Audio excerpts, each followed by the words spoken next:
오늘의 말씀은 나와 내 말들을 부끄러워하면 제목을 가지고 함께 하나님 말씀을 보도록 하겠습니다. 첫 번째 구절 마가복음 8장 38절입니다. 마가복음 8장 38절 함께 읽도록 하겠습니다. 시작. 누구든지 이 음란하고 죄 많은 세대에서 나와 내 말들을 부끄러워하면 사람의 아들도 자기 아버지 영광 중에 거룩한 천사들과 함께 올 때 그를 부끄러워하리라 하시니라. 아멘. 예수님께서 말씀하시는 거죠. 사람의 아들, 그러면 예수님이라고 생각하시면 되고요.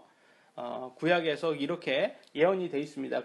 그렇기 때문에 사람의 아들, 예수님도 자신을 사람의 아들이라고 구약에 예언된 그 사람이 바로 나다라는 의미로 이렇게 자신을 이렇게 칭하셨고, 나와 내 말들을 부끄러워하면, 예수님과 예수님의 말씀을 부끄러워하면 아버지 영광 중에 거룩한 천사들과 함께 올 때, 이것을 뭐라고 생각하십니까? 재림이죠. 예수님이 재림하실 때, 이 땅에 재림하실 때 그를 부끄러워한다 라고 합니다. 그러니까 여러분이 예수님을 부끄러워하면 예수님이 재림할 때 예수님이 여러분을 부끄러워한다, 이렇게 얘기를 하고 있어요. 그러니까 이 부끄러워한다라는 것은 긍정의 의미라기보다도 부정의 의미죠. 우리가 아이들이, 그러면 제 아이들도 이제 유나가 특히 더 부끄러움을 많이 타는 것 같아요. 뭐 하라고 하면 좀 꼭 부끄러워하고, 갑자기 많은 사람들이 이렇게 주위에서 보면 되게 부끄러워한단 말이에요. 아이들 부끄러움 많이 타잖아요. 이 유수도 이제는 좀 부끄러움을 자기가 아는 것 같아요. 뭐 귀여운 짓 해가지고 다시 한번 해봐, 그거 다시 한번 이쁘다 그러면 갑자기 뭐 부끄러움 하는 거예요. 그래가지고 저희들은 뭐 이쁘잖아요, 아이들 하는 행동이. 그런데 그런 부끄러움이 아니라 여기에서 말하는, 그거는 영어로는 shy, 이렇게 생각하시면 되고요. 이거는 이제 shame이잖아요. shame, 부끄럽다. 이것은 수치스럽다, 창피하다, 뭐 그런 내용이기 때문에, 무슨 범죄자가 텔레비에 딱 나오면, 범죄한 다음에 수갑차고 나오면 꼭 얼굴 가리잖아요. 그 수치스럽고 막 그건 아주 창피하고 그런 짓이니까 그런 것으로 보셔야 되는 거예요. 그래서 예수님을 그렇게 수치스럽게 생각하는 사람은 예수님도 그렇게 재림할 때 그렇게 하신다는 것을 얘기합니다. 옛날 드라마를 보면 아주 이렇게 사람들을 특히 부모님을 수치스럽게 생각하는 그 아들이 나와요. 그렇고 뭐 아주 이기적인 아들. 그러면 공부를 꼭 잘해요. 꼭 이런 친구들이. 정한군 얘기하는 거 아니에요? 정한군은 안 그러잖아요. 그죠? 정한군은 아버님, 어머님을 굉장히 자랑스럽게 생각하니까. 근데 꼭 이런 친구들이 드라마에서 나오면, 그 옛날에 그런 거 있잖아요. 뭐 어머니, 아버지가 좀 약간 부끄럽게, 좀 가난해서 뭐 이렇게 니어 거를 뭐 이렇게 갖고 가면 친구들 앞에서는 엄마 아빠를 모른 척하고 그냥 아는 척을 안 하고 지나가는 그런 꼭 장면들이, 드라마에서 장면들이 나올 때가 있어요. 그러니까 부끄러워하는 거잖아요. 그게 수치스럽게 생각하잖아요, 아버지. 왜냐하면 자신의 이미지 때문에. 그러니까 우리들도 그럴 수가 있다는 거예요. 우리도 알게 모르게 예수님을 우리의 이미지 때문에 수치스럽게 생각할 때가 있어요. 언제일까요? 만약에 예수님 믿는다고 하면 불이익 당할 때, 뭐 회사 같은 데에서 예수님 믿고 예수님 믿으니까 저는 술 안 마시겠습니다, 회식에서. 그러면 이미지 때문에 그렇게 하면 불이익 당하니까 사실 이렇게 그냥 술을 먹는 그런 사람들이 있어요. 예수님 믿는다고 말하는 사람들 중에서. 근데 그런 사람들은 오히려 더 뭐 잘 되지 않는다고 그러더라고요, 실제. 왜냐면 사람들도 알죠. 이 사람이 믿음이 있으면 끝까지 가는 사람을 더 신뢰하지, 이랬다 저랬다 하는 사람을 신뢰하지 않습니다. 그리고 우리도 성경 말씀을 믿는다고 분명히 그래 놓고선 어떤 이득 때문에 우리가 예수님 말씀대로 살지 않을 때가 많이 있어요. 그게 예수님을 부끄럽게 하고 예수님을 당당하게 시인하지 않게 되는 겁니다. 또 하나, 또 우리 특히나 여러분 예수님을 처음 믿게 되신 분들은 잘 들으셔야 돼요. 예수님을 부끄러워하는 것 중에 어떤 것도 부끄러움이 되냐면 바로 침례예요. 침례. 그걸 설명을 해드리겠습니다. 하나님께서 우리들에게 첫 번째로, 예수님을 믿고 나서 첫 번째로의 아주 가장 큰 명령을 또 주셨어요. 마태복음 28장 19절로 20절입니다. 19절만 읽겠습니다. 같이 읽겠습니다. 시작. 그러므로 너희는 가서 모든 민족들을 가르치고 아버지와 아들과 성령의 이름으로 그들에게 침례를 주며. 예수님이 이렇게 말씀을 하셨어요. 이건 명령입니다. 예?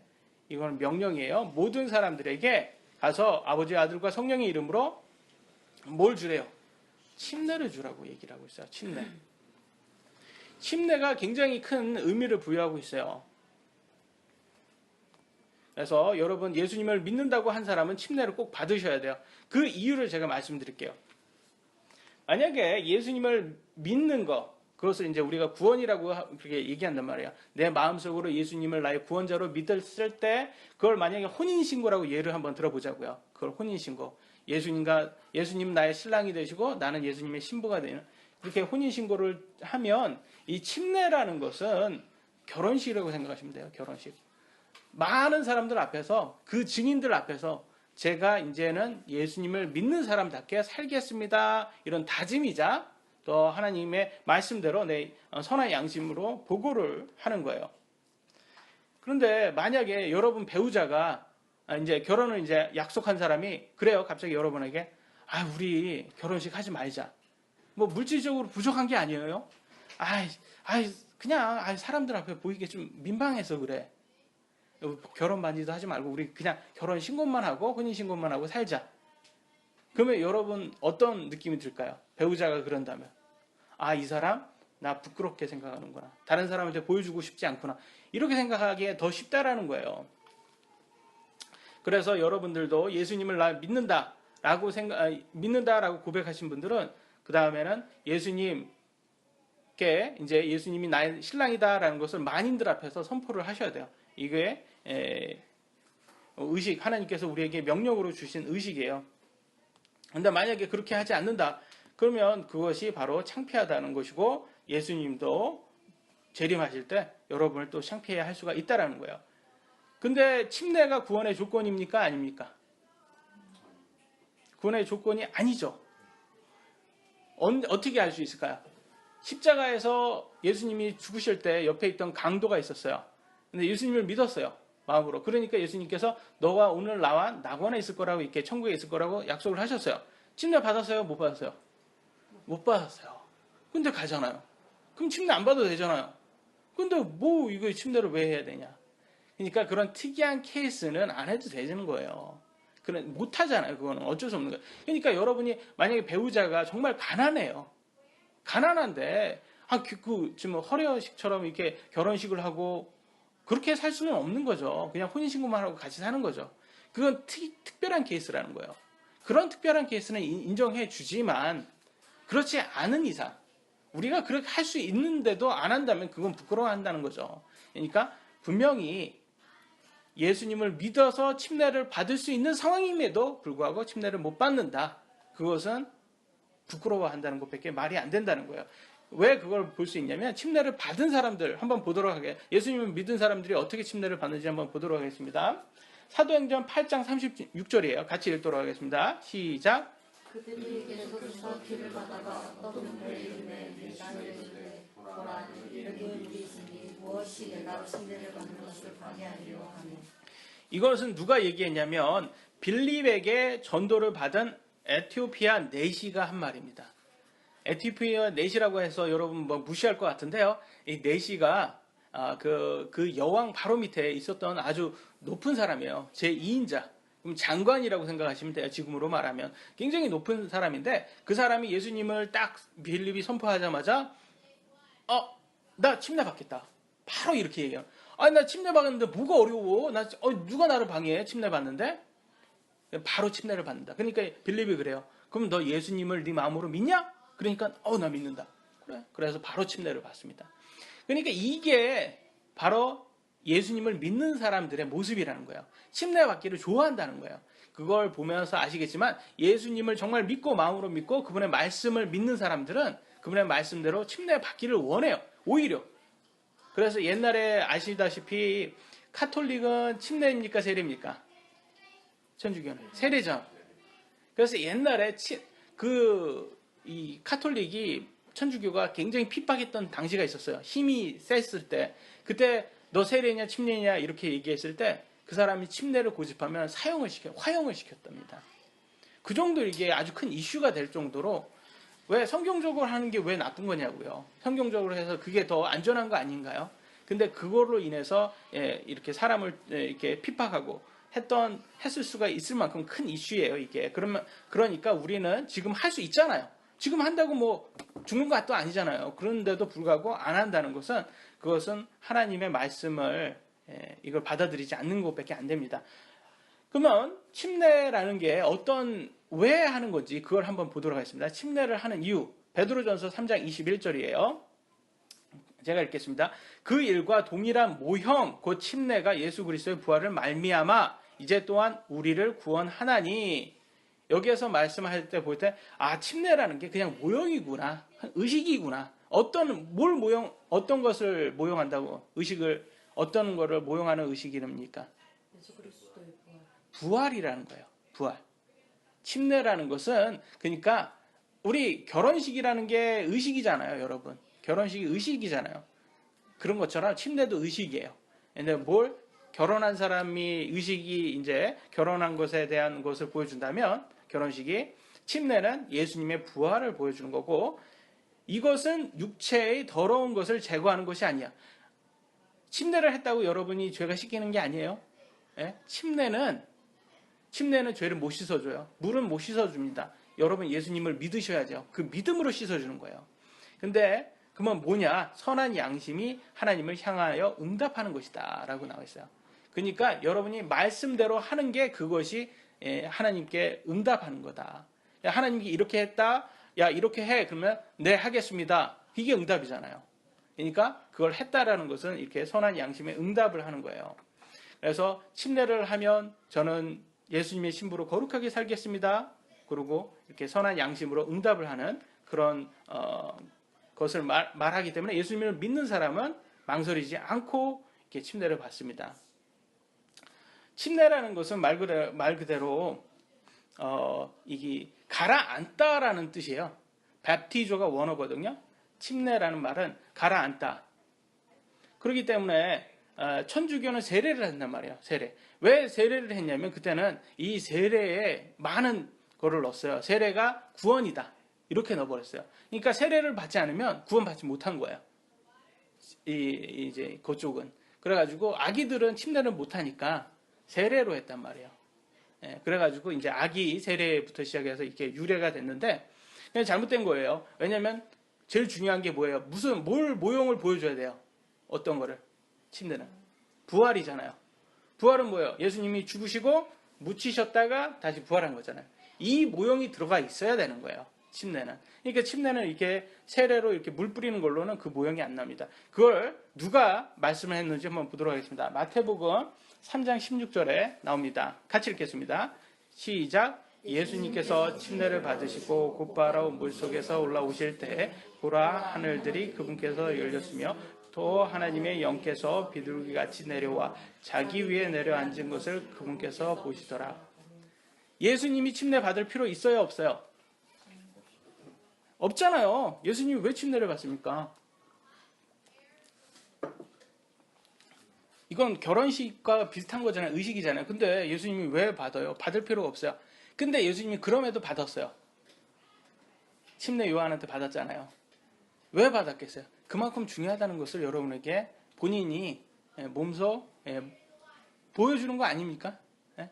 사람이 몸소 실천을 했잖아요. 그러니까 이게 침례가 중요하다는 거예요. 예수님까지 받으셨는데 우리가 왜 받지 말아야 됩니까? 당연히 받아야 되는 거예요. 근데 또 보면 물속에서 올라오실 때라고 나왔어요. 아까 사진에서도 봤지만 물속에서 올라왔잖아요. 여러분 물속으로 들어가지 않으면 물속에서 올라올 수 있습니까?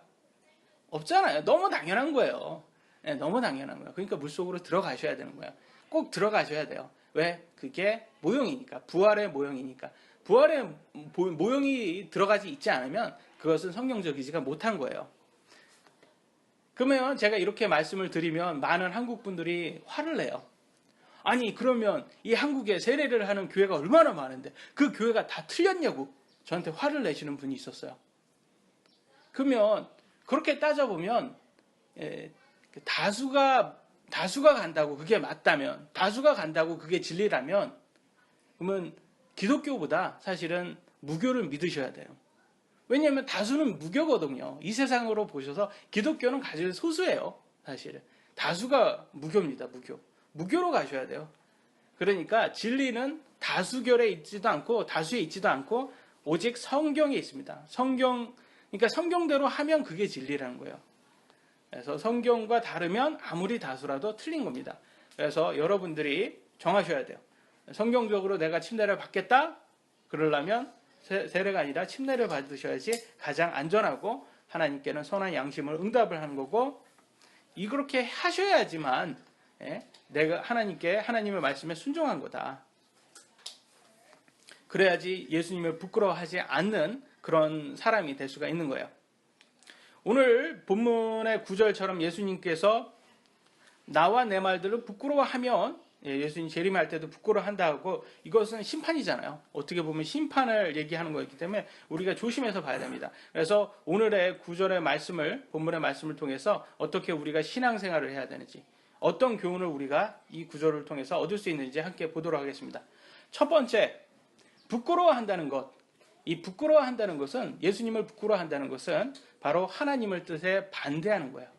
하나님 뜻에 반대하는 거죠. 조금 자세하게 말씀을 들어보도록 하겠습니다. 마가복음 8장 32절, 33절, 오늘 본문의 말씀 위에 있는 구절입니다. 그 말씀을 보면 이렇게 나왔어요. 제가 읽겠습니다. 마가복음 8장 32절로 33절. 드러내놓고 그 말씀을 하시니, 뭘 말씀했냐면 예수님께서 이제 드러내놓고 내가 십자가에서 이제 못 박힐 거다, 이렇게 예언을 했어요. 그러니까 드러내놓고 얘기하니까 베드로가 그분을 붙잡고 그분을 꾸짖습니다. 아니, 그러시면 안 됩니다. 그래요? 그러니까 그분께서 돌이키사 33절, 자기 제자들을 바라보시며 베드로를 꾸짖어 이르시되, 이제 예수님이 베드로를 꾸짖습니다. 뭐라고 꾸짖는지 보세요. 사탄아, 너는 내 뒤로 물러가라. 내가 하나님에게서 난 일들을 좋아하지 아니하고 사람들에게서 난 일들을 좋아하는도다 하시니라. 그러니까 예수님과 그분의 말씀은, 부끄러워하는 사람은 어떤 사람이다? 사람에서 난 것을 좋아하고 하나님의 일들을 좋아하지 않는 사람이라는 거예요. 조심하셔야 되는 거야, 이게. 그러면 사탄과 같은 거야. 사람에서 나는 것을 좋아하는 사람은 사탄과 같다는 거예요. 사탄이라고 이렇게 지금 예수님께서 얘기하시는 거 보면 사탄 쪽에 있다는 거예요. 왜 그럴까요? 여러분 보시면 왜 이런 얘기를 이 정도로 혼날까요? 예수님으로부터 베드로는 어떤 사람이었냐? 좀 이걸 보셔야 돼요.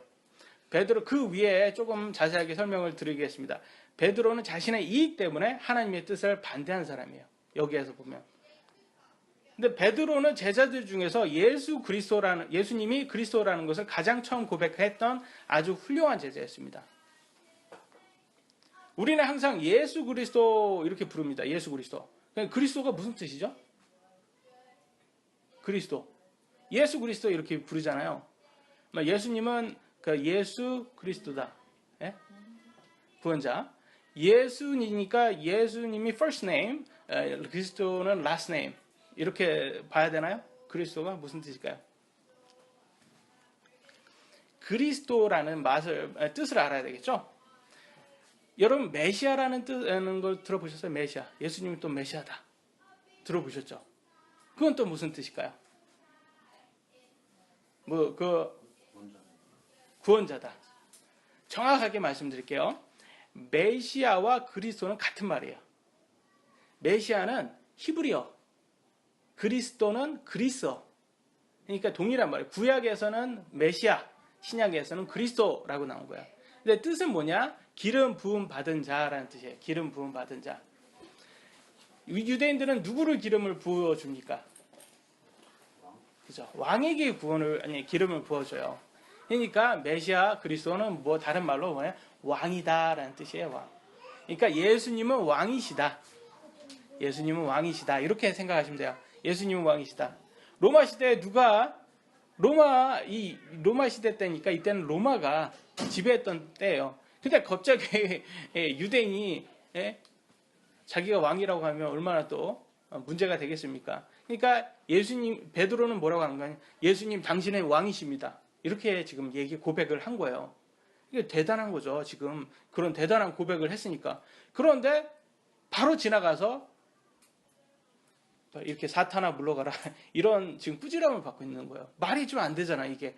이렇게 영적인 사람이 왜 그랬냐면 예수님은 왕이라고 이렇게 고백할 수 있었던 것은 베드로는 왕이라고 실제 믿었어요.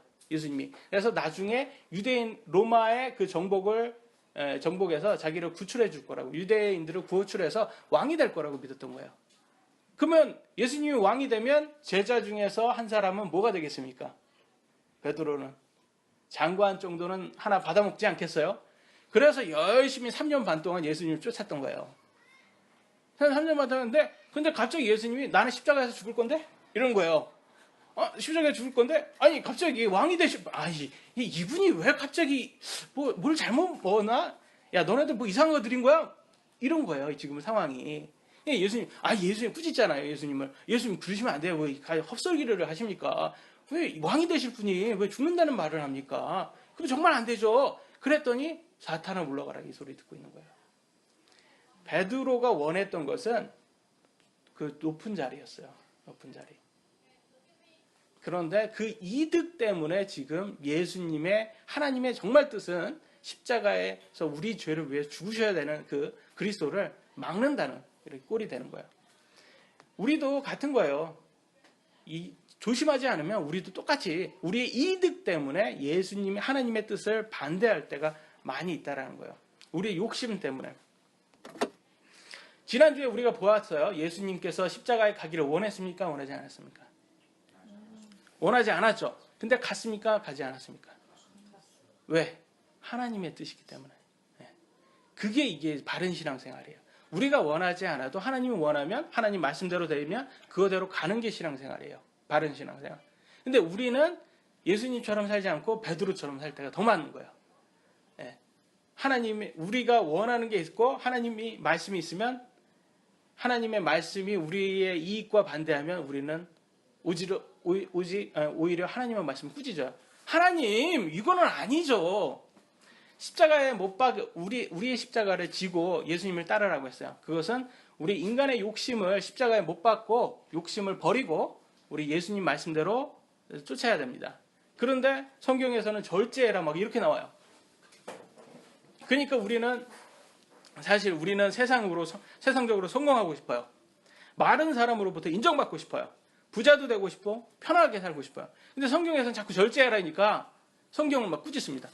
아니 하나님 이게 말이 되십니까? 이게 가능합니까? 요즘은 이렇게 못 살아요. 이렇게 하면 성공 못 한다니까요.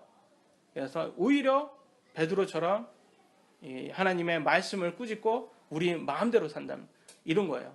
베드로는 근데 결국은 잘 됐어요. 좋은 케이스예요. 하나님께서 이렇게 혼났어요. 나중에 예수님을 이렇게 부인도 하고 막 그랬잖아요. 그랬다가 다시 돌아왔어요. 결과적으로 예수님께로 다시 돌아오고 예수님 부활한 후에 너는 나를 사랑하냐? 그래서 네 사랑합니다. 이렇게 해서 자기 그것도 확인하고 나중에 우리가 알다시피 오순절날 아주 크게 아주 베드로가 리드를 하지 않습니까? 다른 사람이 돼가지고. 그래서 베드로의 삶은 끝까지 좋은 케이스로 갔는데 안 좋은 케이스가 있어요. 지난주에 본 것처럼 가롯 유다. 자기 욕심 때문에 예수님을 배신하고 팔고 결국 지옥으로 떨어지는 거예요.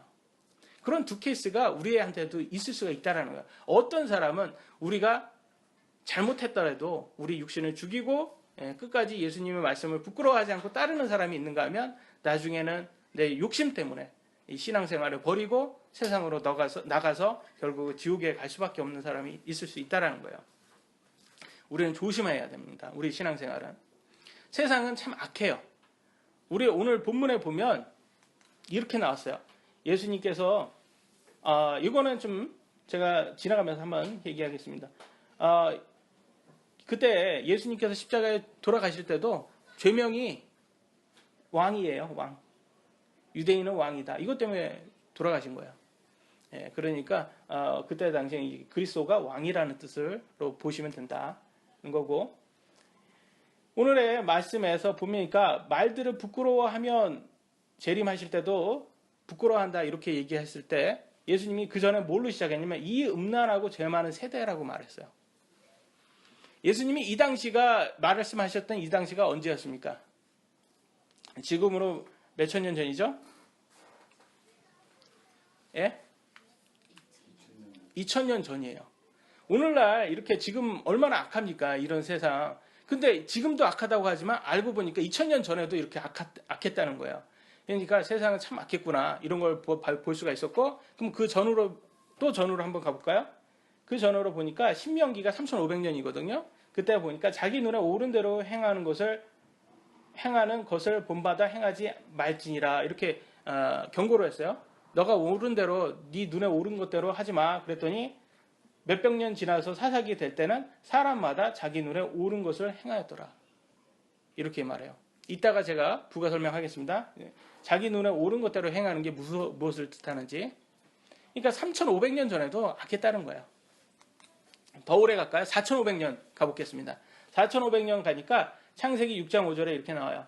하나님께서 사람의 사악함이 땅에서 크고 또 그의 마음에서 생각하여 상상하는 모든 것이 항상 악할 뿐임을 보시고. 4500년 전 노아 시대예요. 그래서 이제 대홍수로 다 멸하셨잖아요. 그러니까 아담이 6000년 전에 아담이 만들어져서 그때 이제 원죄를 졌죠.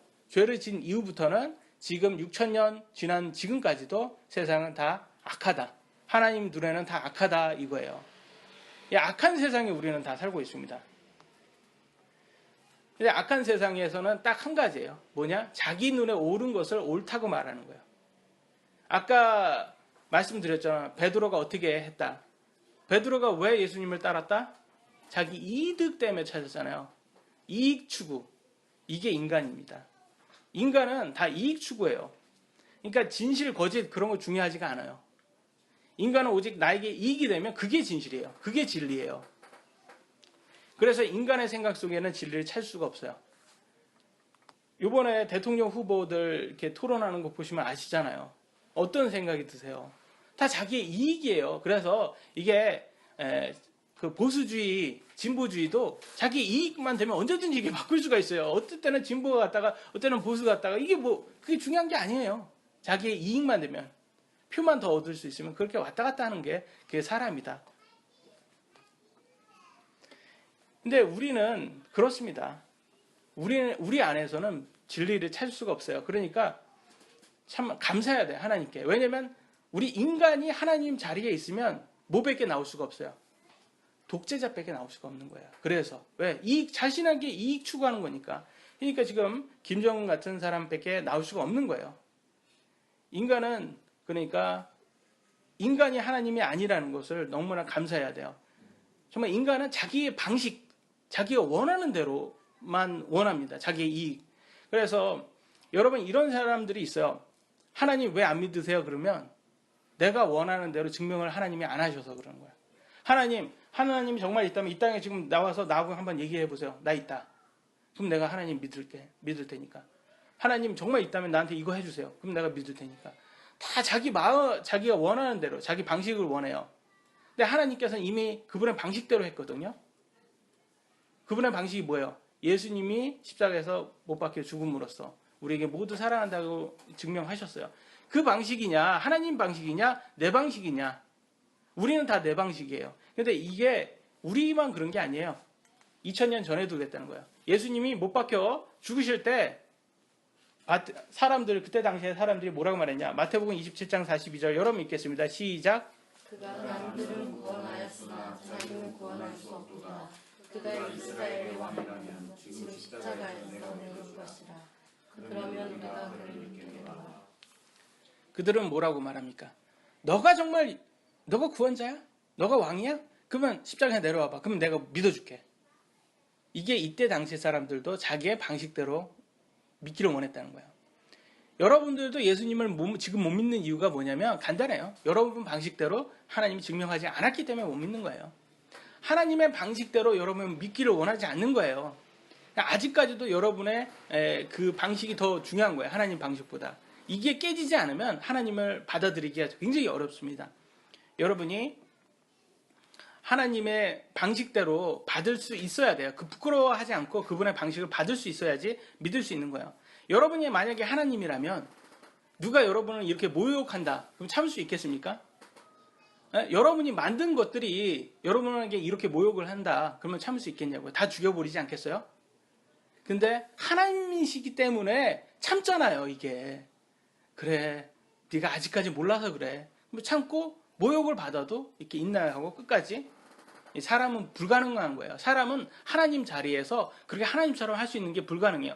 그러다 보니까 사람은 하나님을 머릿속으로 이해할 수 없으니까 그냥 받아들이지 않는 거예요. 야, 하나님이 없으니까 지금 나타나지 않는 거지. 하나님이 없으니까 내가 지금 이렇게 사는 거지. 이렇게 해서 하나님을 부인합니다. 근데 여러분이 존재한다는 것은 하나님이 계시다는 것을 반영을 해요. 제가 이렇게 한번 설명을 드릴게요. 제 아들은 저희 아버지를 본 적이 없어요. 자기 할아버지죠. 친아버지를 본 적이 없어요. 왜냐면 먼저 돌아가셨기 때문에. 근데 친할아버지가 계셨다는 것을 제 아들은 인정을 해야 돼요. 왜? 자기가 태어난 게 누구 때문에 태어났어요? 저 때문에 태어났고, 저는 어떻게 태어났어요? 저희 아버지 때문에 태어났잖아요. 그러니까 눈으로 보진 못했지만 인정할 수밖에 없는 거예요. 그죠? 그러면 대대손손 올라가 봅시다. 여러분이 계시다는 것은 첫 번째 사람, 계속 올라가면 첫 번째 사람이 있다는 것을 증명하는 거죠. 거기까지는 다 동의하시죠? 그러면 첫 번째 사람을 누가 만들었어요? 성경은 아담이 만들었다는 거예요. 그러니까 하나님이 없었다면 아담이 만들어질 수가 없는 거죠. 그러니까 하나님이 계시다는 것을 또 그걸 증명을 하는 거예요. 여러분이 있다라는 것은 창조주가 있다라는 걸 증명을 하는 거예요. 근데 그걸 믿고 싶지 않다. 그러면 이 창조주 자리에 다른 걸 집어넣으면 되는 거예요. 뭘 집어넣으면 되냐? 그때가 자연, 우주, 만물 뭐 이런 걸 집어넣으면 돼요. 그래가지고 45억 년 동안 이렇게 천천히 미생물에서 진화를 되면 이 지금의 그 진화론이 되는 거예요. 그걸 믿던지 아니면 하나님을 믿던지 둘 중에 하나를 믿으셔야 되는데 부인을 할 수가 없는 거예요. 창조주가 있다. 세상은 이 하나님을 믿고 싶지 않으니까 부인하기 위해서 그 창조주 자리에 이 자연이라는 걸 집어넣었어요. 자연이 그런 힘이 있다. 진화를 한다. 이것을 뭐라고 말하냐면 범신론이라고 그래요. 범신론. 모든 자연에 힘이 있다. 그래서 옛날 신들은 보면 옛날 사람들은 어떻게 했어요? 마을에 나무 이렇게 딱 놓고 그래서 천하대장군 해서 이렇게 우리 마을을 보살펴 주십시오. 이렇게 절했잖아요. 왜? 모든 물건에 다 신이 있다고 믿었던 거예요. 그게 바로 진화론이에요, 여러분. 그게 말이 바뀌어서 그렇지. 오늘같이 뭐 과학이란 이름으로 멋있게 변해서 그렇지. 그게 범신론이에요. 그래서 여러분이 계시다는 것은 창조주가 있다는 것을 부인할 수가 없는 거예요, 여러분. 그래서 여러분이 원하던 원치 않던 창조주는 계십니다. 그래서 그것을 그분의 방식대로 믿는지 아니면 여러분 방식대로 부인을 할 건지 여러분이 선택을 해야 됩니다. 근데 그분의 말씀을 예수님과 그분의 말씀을 부끄러워하지 않는 사람은 그분의 방식대로 믿을 거예요. 첫 번째 됐고 두 번째 예수님의 말씀으로 실족하는 사람들에 대해서 한번 보도록 하겠습니다. 누가복음 11장 45절입니다. 같이 읽겠습니다. 시작. 그때 7사들 중에 하나가 그분께 응답하여 이르되 선생님이여 그렇게 말씀하심으로써 우리도 모욕하신다이다. 예수님께서 누구를 비난을 했냐면 바리새인들, 종교 지도자들의 위선을 막 비난을 했어요. 그러니까 율법사가 그걸 탁 듣고 있다가 예수님 그렇게 말하면 우리한테도 비난하는 거잖아요. 이렇게 얘기한 거예요. 실족을 해버렸어요. 그러니까 예수님이 맞아. 너네도 문제야. 너네도 위선자야. 이렇게 딱 비난을 합니다.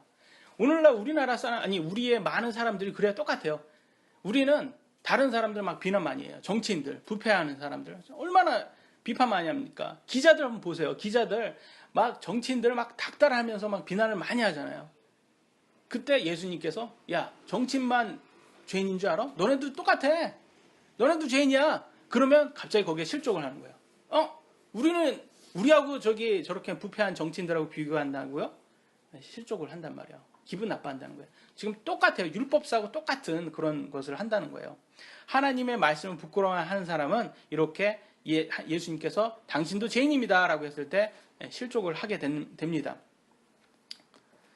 여러분 사실은 솔직히 말씀해서 여러분들이 그 부정부패하는 정치인처럼 안 하는 것은 솔직히 말해서 능력이 없어서 그래요.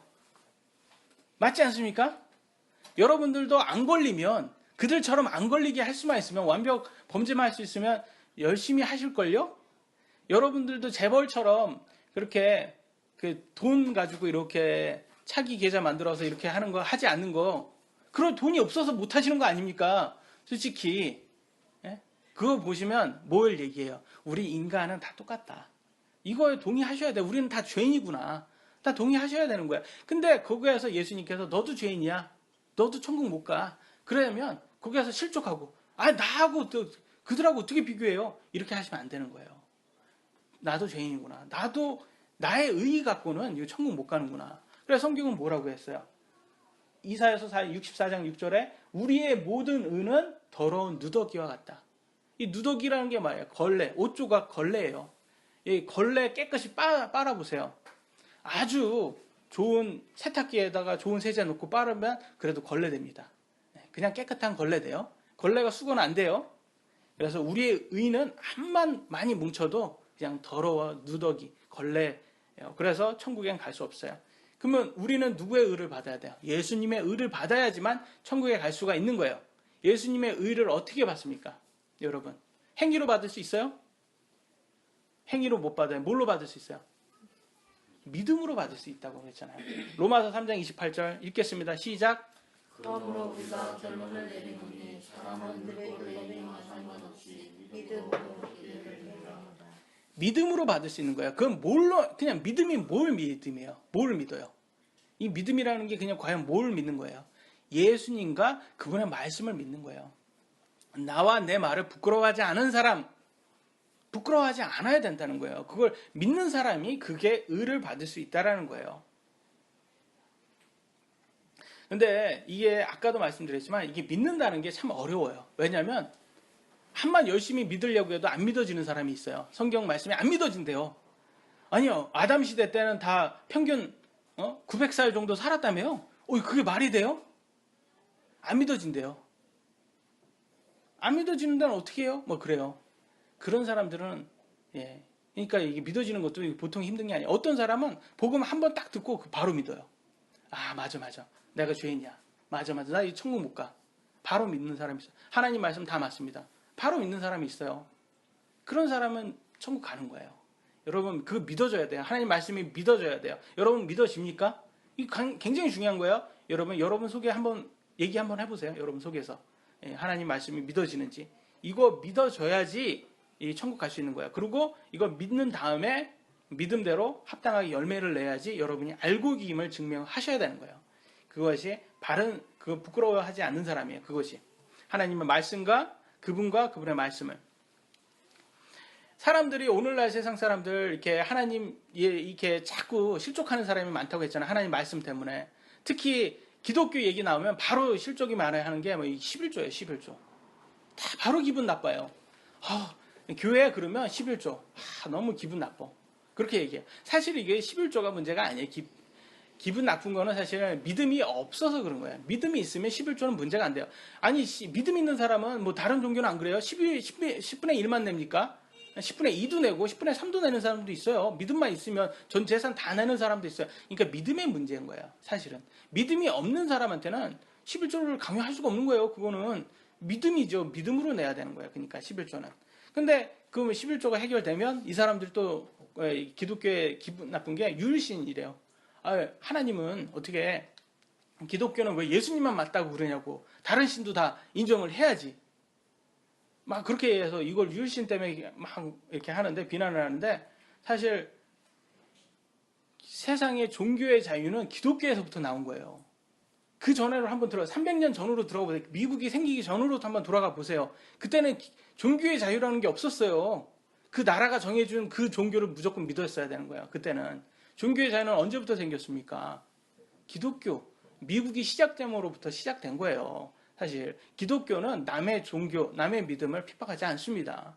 그러니까 종교의 자유가 인권 이런 것들이 지금 어디에서 나오는지 아셔야 되는 거예요. 기독교에서 나온 거예요. 이슬람교 보세요. 코란하고 칼이에요. 칼. 너 이슬람교 믿을래? 아니면 죽을래? 이거예요. 다른 종교는 그렇다니까요. 예수님은 그분의 말씀을 하나님의 뜻을 다 성취하러 오셨어요. 그래서 예수님은 그래서 말했어요. 마태복음 5장 17절에 말해요. 나는 폐하러 오지 아니하고 성취하러 왔다. 그래서 그분의 뜻을 다 이렇게 성취하는 게 예수님의 뜻이다. 그렇기 때문에 우리도 성경을 그 예수님과 예수님의 말씀을 믿고 순종하는 것. 이게 바른 신앙생활인 거예요. 이 뷔페에 가시면 여러분 원하시는 것만 먹잖아요. 신앙생활 그렇게 하시면 안 돼요. 성경에 이거는 내 마음에 안 들어. 그러면 부인하고 이거는 내 마음에 들어 이렇게 믿고 그렇게 하시면 안 돼요. 성경에 나온 거는 다 믿으셔야 됩니다. 그래서 성경의 말씀으로 실족하시고 기분 나빠하시면 안 된다. 두 번째, 그것이 부끄러워하지 않는 사람들이 해야 될 것입니다. 마지막입니다. 부끄러움을 당하는 사람이 나와요. 마지막. 그러면 예수님이 재림한 다음에 어떻게 이 사람이 부끄러움을 당하는지, 사람들이 부끄러움을 당하는지 한번 보도록 하겠습니다. 길죠? 제가 읽겠습니다. 마태복음 7장 21절 23절 내게 주여 주여 하는 자가 다 하늘의 왕국에 들어가지 아니하고 다 천국에 가지 않는데요. 하나님이라고 불렀다고 하늘에 계신 내 아버지의 뜻을 행하는 자야 들어가리라. 아버지의 뜻을 행하셔야지 여러분 천국에 갈 수 있어요. 말만 하는 사람은 들어가지 않습니다. 그날에 많은 사람이 내게 이르기를 주여 주여 우리가 주의 이름으로 태어나지 아니하였나이까. 예수님의 이름으로 설교했다는 거예요. 주의 이름으로 마귀들을 내쫓지 아니하였나이까. 주의 이름으로 많은 놀라운 일을 행하지 아니하였나이까 하리니 그때 내가 그들에게 밝히 말하되 내가 너희를 결코 알지 못하노라. 불법을 행하는 자들아 너희는 내게서 떠나라 하리라. 이게 뭘 얘기해요? 여러 가지를 했대요. 그래도 예수님은 그건 불법이라는 거예요. 잘 보세요. 여러분 설교 대원이죠. 설교 마귀 쫓는 거 놀라운 일, 뭐 병 고치는 것들을 놀라웠겠죠. 그거 다 누가 했어요? 예수님이 했던 거예요. 제자가 했던 거예요. 근데 이거 하는 거 왜 나쁜 거예요? 근데 그걸 불법이라고 그래요? 지금 뭔가 안 맞지 않아요? 여러분 보기에 맞는 것 같아요? 어떻게 느껴지세요? 지금 무슨 일이 되잖아요, 지금. 그러니까 우리가 알아야 되는 거예요. 이게 뭐가 문제인지. 옛날하고 지금하고 이렇게 예수님 당시, 제자들 당시와 지금하고는 차이가 있는 거를 우리가 알아야 돼요. 어떤 차이가 있냐? 우리는 사실 많은 사람들이 생각하기는 목사님들 중에서 어떤 교주들 중에서 막 안수해 주잖아요. 그러면 그런 병이 나요. 그러면 되게 저 사람 대단하다 이렇게 봐요. 그래서 누구를 경배합니까? 하나님을 경배합니까? 예수님을 경배합니까? 그 다음에 누구를 경배합니까? 목사를 경배해요. 그 차이예요. 그 차이를 보셔야 돼요. 그러니까 요즘에 기독교를 보세요. 하나님이 말씀하시기를, 성경을 말씀하시기를 이렇게 말하지 않고 우리 목사님이 말씀하시길 이렇게 얘기해요. 굉장히 이게 문제예요. 그게 여러분 목사님 말하는 거는 관심이 없으셔도 돼요. 크게 문제가 없어요. 성경이에요. 제가 지금 말하는 거 이게 개인적인 생각이 들어가면 안 되는 거예요. 저는 설교는 오직 하나님 말씀만 들어가야 되는 거예요. 제 개인적인 생각은 큰 의미가 없어요. 여러분에게 무슨 의미예요? 저 개인적인 생각은 제 이득밖에 없는 거예요. 여러분의 개인 생각은 여러분 이득밖에 없는 것처럼 똑같아요. 우리 생각 안에서는 좋은 게 안 나온다니까요. 오직 하나님 말씀이에요. 근데 하나님 말씀이 아니라 오직 그 사람들, 그래서 누구 아픈 사람은 항상 그러잖아요. 자기 어디 아파? 자기? 우리 한번 교회 가보자. 우리 목사님 기도가 얼마나 용한지 몰라. 우리 목사님이 기도 한 번만 다 간수 기도 한 번 했잖아. 그 기도 났어. 병에 한 번에 그냥 얼마나 용한지 몰란다니까 우리 교회 한번 가보자. 우리 목사님이에요. 목사님이 하나님이 되어버렸고 목사님이 예수님이 됐고 목사님이 십자가에 못 박혀 죽어졌어요. 여러분 목사님과 교주가 그렇게 종이 한 장 차이예요. 여러분이 목사를 경배하면 그게 교주예요. 다른 게 아니에요. 그러니까 사람을 경배해서는 안 되는 거예요. 그러니까 암만 놀라운 것을 했다. 그 사람이 했다. 그러면 우리는 존경을 할 수 있지만 그걸로 인해서 하나님을 존경해야 되는데 그건 사람에게 존경을 해서는 안 된다. 그래서 어느 정도였냐면 예전 신명기 당시 때, 모세 당시 때는 모세가 죽었을 때 하나님께서 모세의 시체를 허락하지 않았어요. 사람들한테. 왠지 아세요? 사람들이 모세 시체 갖고 나서 그것도 경배할까 봐. 보도록 하겠습니다. 신명기 34장 6절에 이렇게 나왔어요. 그분께서 벳부올 맞은편 모압 땅에 있는 골짜기에 그를 묻으셨으나 이게 모세예요. 하나님이 묻었대요. 아무도 이날까지 그의 돌무덤에 대해 알지 못하느니라. 모세가 정말 위대한 것을 많이 했잖아요. 근데 하나님은 그의 시체를 허락하지 않았어요. 유다서 보니까 1장 9절. 그러나 천사장 미가엘도 모세의 몸에 대하여 마귀와 다투며 논쟁할 때 모세의 몸 가지고 서로 싸웠어요. 천사들끼리. 예, 모세의 몸이 그만큼 위대했다는 거예요. 모세가 그만큼 위대하니까 마귀는 모세의 몸 갖고 사람들을 유혹하려고 했고, 예, 미가엘 천사는 모세의 몸을 나중에 쓰려고 이렇게 감춰뒀겠죠. 그러니까 사람은 여러분 기적이라든지 은사라든지 정말 대단한 것들을 해도 그게 그렇게 중요한 게 아니에요. 왜? 눈으로 보이는 것은 믿음이 아니에요. 여러분, 눈으로 보이는 거. 우리 인간은 눈으로 보는 거를 원해요. 지금 여러분 되게 졸리죠? 근데 제가 여기에서 기적 한번 해볼까요? 그러면 여기 다 눈 뜹니다. 여기 되게 졸리는데 제가 만약에 여기에서 막 뭘 어떻게 기도를 어떻게 요상하게 했어요. 그랬더니 갑자기 누가 나아요. 병이 나고 막 갑자기 저기 안진뱅이 갖다 놓고 기도하면 이게 막 일어나요. 그래서 뒤에서 제가 5만 원 드리고 예, 뭔가를 이렇게 해도 하면 여러분 잠은 깨겠지만 이게 우리가 인간이 보고자 하는 거야. 눈으로 보고자 하는 게. 이게 믿음이 아니란 하나님이 아니라고 했는데 우리는 눈으로 보기를 원해요. 근데 교주가 목사가 그거를 대신해서 눈으로 보여주는 걸 만족해서 그러면 영광은 누가 받냐? 예, 목사가 받는 거예요. 사람이 받는 거예요. 근데 예수님께서는 뭐라고 했어요? 마태복음 4장 10절에 마지막 같이 읽겠습니다. 시작. 이에 예수님께서 그에게 이르시되 사탄아 너는 여기서 물러가라. 이렇게 내가 너를 분명히 하나님께 경배하고 오직 그분만을 섬길지니라 하시더라. 경배는 하나님만 받는 거고 그분만 섬기는 거예요. 여러분. 우리 인간은 다 똑같아요. 여러분. 저나 여러분이나 다 똑같다. 우리 이익밖에 추구하는 사람, 우리 이익밖에 추구하지 않습니다. 여러분, 그러니까 인간을 경배하려고 하면 안 돼요. 눈에 보이는 걸 경배하면 안 돼요. 하나님의 말씀이에요. 예수님과 그분의 말씀이에요, 여러분. 그러니까 이게 신앙생활이 외로운 거예요. 우리는 좀 눈으로 보고 싶고 기적도 좀 보고 싶고 체험을 하고 싶은 거예요. 뭔가가 이렇게 체험을 하고 싶은데 그런 게 없다 보니까 이게 졸리기만 하고 이게 그냥 덤덤하고 아무런 느낌도 없고 그러니까 정말 없는 것 같고 막 그래요. 의심도 되고 막. 근데 신앙생활은 그렇게 가서는 안 돼요. 신앙생활은 오직 그분과 그분의 말씀이에요. 성경이에요. 근데 이걸 믿어야 돼요. 그러니까 어려운 거예요. 신앙생활이. 아무나 되는 게 아니고 좁은 길이고 천국 아무나 가는 것도 아니고 아주 적은 수만 가는 거예요. 그러니까 이게 여러분들도 사람을 맹신하지 말고 오직 말씀대로 절제하면서 거룩하고 하나님 사랑하고 이웃을 사랑해서 그분의 복음을 전하고 그런 사람들이 인정받고 나중에 천국 가는 거예요. 근데 만약에 이렇게 기적의 능력이 있죠? 그러면 이런 것도 안 해요. 다 필요 없어요. 그냥 기적만 하면 여러분이 그 사람이 막 살아도 아주 부도덕적으로 살아도 사람은 그 사람을 막 인정합니다. 어떤 사람들은 어떤 목사는 막 이혼을 한 4번, 3번 했어요. 근데 설교를 하도 잘하니까 대언이라고 했잖아요. 설교를 하도 잘하니까 사람들이 막 추앙을 해요. 막 저 목사는 대단해요. 그러니까 제가 그랬어요. 목사의 자격이 있냐? 이혼 3번 막 이렇게 했는 사람이 목사의 자격이 있냐? 이렇게 얘기했더니 그 사람이 뭐라고 했냐면 그러면 이혼한 사람 중에서 이 사람처럼 설교 잘하는 사람이 어디 있냐? 이래요. 결과적으로 사람은 눈에 보이는 거를 추구한다니까요.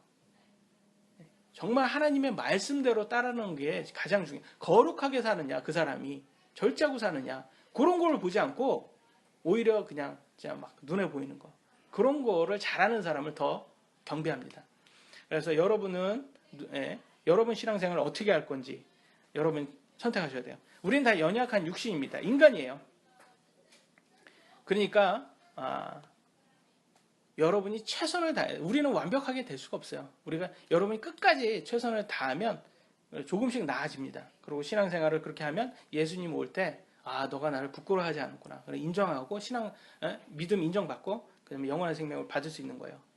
그런데 부끄러워한다. 그러면 예수님도 재림해서 아까처럼 이렇게 내가 너를 안 적이 없다. 이런 거예요. 그러면 여기에서 보내요. 떠나라 그래요. 떠나라. 너희는 내게서 떠나라 그런단 말이에요. 이 떠나라가 어디로 가는 거예요? 떠나라가. 불법을 행하는 사람. 넌 내게서 떠나라. 어디예요? 지옥이에요. 지옥. 이 떠나라가 지옥이에요. 여러분. 그러니까 우리는 조심해야 돼, 신앙생활. 이게 대충 이렇게 진짜 구원파처럼 대충 이렇게 하다가 다 가는 거 아닙니다. 정말로. 그래서 정말 눈으로 보는 거를 우리가 믿는 것이지, 아니면 예수님 그분과 그런 말씀을 부끄러워하지 않는지 우리는 우리 자신을 항상 살펴보셔야 됩니다. 오늘 여기까지 하도록 하겠습니다.